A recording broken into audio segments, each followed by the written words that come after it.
Hello बच्चों, let's read the question. Question says the graph between the displacement x and time t for a particle moving in a straight line is shown in the figure. During the interval OA, AB, BC and CD, the acceleration of the particle is. Four options given here. We just have to find out the solution. Solution में बच्चों हम बात करेंगे यहाँ पे की concept की.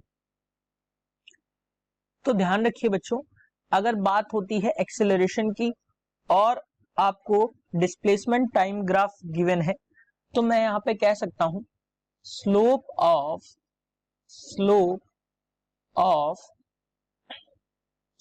The displacement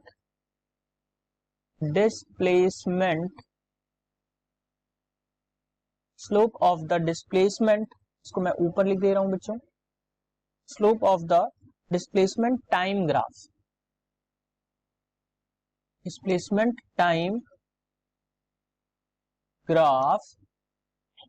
gives the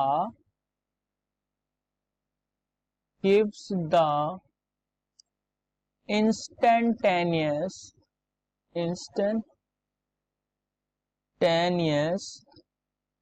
velocity.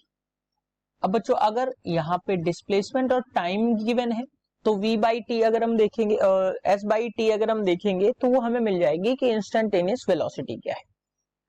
अब अगर हम इस ग्राफ की बात करें तो क्या है, यहां से अगर हम देखें ओ ए रीजन में, बच्चों ओ ए रीजन के लिए अगर हम देखें तो ओ ए रीजन में क्या है, यहां से अगर हम देखें जो वेलोसिटी है वो पॉजिटिव डायरेक्शन में है और क्या हो रहा है बच्चों, पॉजिटिव डायरेक्शन में है और स्लोप जो है वो डिक्रीज हो रहा है. बच्चों यहां से देखिए स्लोप जो है कुछ इस तरीके से डिक्रीज हो रहा है.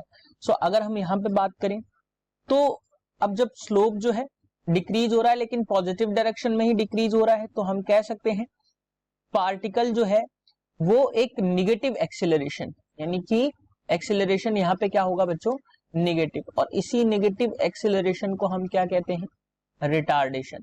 तो एक्सेलरेशन यानी कि पहले ओ ए रीजन में हमें क्या आएगा, स्लोप जो है पॉजिटिव डायरेक्शन में है, इसका मतलब है v जो है और स्लोप डिक्रीज हो रहा है, इसका मतलब क्या है कि v जो है पॉजिटिव डायरेक्शन में, यानी कि वेलोसिटी जो है पॉजिटिव डायरेक्शन में डिक्रीज हो रही है. फिर बच्चों हम बात करते हैं यहाँ पे BC रीजन की. तो BC रीजन की अगर हम बात करें तो यहाँ पे क्या है, मैं यहाँ पे लिख देता हूँ, सॉरी AB रीजन की, नॉट BC, AB रीजन की अगर हम बात करें तो AB रीजन में क्या है, स्लोप जो है, इस स्लोप की अगर हम बात करें, दिस स्लोप, तो ये जो है स्लोप जो है बच्चों ये लगभग जीरो है, तो हम इसको जीरो ही मानेंगे. तो AB जो है यहाँ पे मैं लिख देता हूं, AB रीजन में क्या है, जीरो स्लोप है, जीरो स्लोप है. अब जीरो स्लोप है इसका मतलब क्या है बच्चों कि जो v है, v यानी कि वेलोसिटी यहाँ पे कांस्टेंट है. अब कांस्टेंट वेलोसिटी है तो क्या हो जाएगा बच्चों, जब वेलोसिटी कांस्टेंट है तो पार्टिकल जो होगा वो जीरो एक्सेलरेशन से मूव कर रहा होगा, यानी कि ए बी में हमें क्या मिल जाएगा, जीरो एक्सेलरेशन. अब बात करते हैं बीसी रीजन की. तो अगेन बीसी रीजन की जब हम बात करते हैं, स्लोप जो है, ये बीसी रीजन है बच्चों, स्लोप जो है पॉजिटिव है, स्लोप जो है वो पॉजिटिव डायरेक्शन में है और इंक्रीज हो रहा है.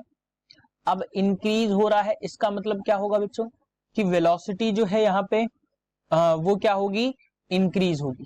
वेलोसिटी जो होगी वो इंक्रीज होगी. अब बच्चों वेलोसिटी इंक्रीज हो रही है तो यानी कि एक्सेलरेशन क्या होगा, यहाँ पे पॉजिटिव होगा, एक्सेलरेशन जो होगा वो पॉजिटिव होगा. अब हम बच्चों बात करते हैं CD रीजन की. तो CD रीजन में देखिए ये हमें स्ट्रेट लाइन में मिल रहा है, तो इसका मतलब क्या है, अगर हम CD रीजन की बात करें, यहां से देख लेते हैं, CD रीजन की बात करें तो CD रीजन में स्लोप जो है पॉजिटिव है, स्लोप जो है पॉजिटिव है लेकिन कांस्टेंट है. कैसा है बच्चों, कांस्टेंट है. तो जब कांस्टेंट वेलोसिटी है तो हम कह सकते हैं जो पार्टिकल होगा वो जीरो एक्सेलरेशन के साथ मूव कर रहा होगा, यानी अगेन हमें यहाँ पे एक्सेलरेशन क्या मिला, जीरो. सो बच्चों हमें जो सीक्वेंस मिला वो मिला निगेटिव, जीरो, पॉजिटिव, जीरो. तो अगर हम यहां से देखें ऑप्शन 2 में हमें यही मिल रहा है zero, sorry minus, zero, positive और जीरो, यानी कि सी डी रीजन जो है वो हमारे लिए हमारे आंसर्स में जीरो आया है, बीसी जो है वो पॉजिटिव आया है बच्चों, ए बी जो है जीरो आया है और ओ ए जो है वो निगेटिव आया है। तो this is the correct answer for this question. Hope you understood it well. Best of luck.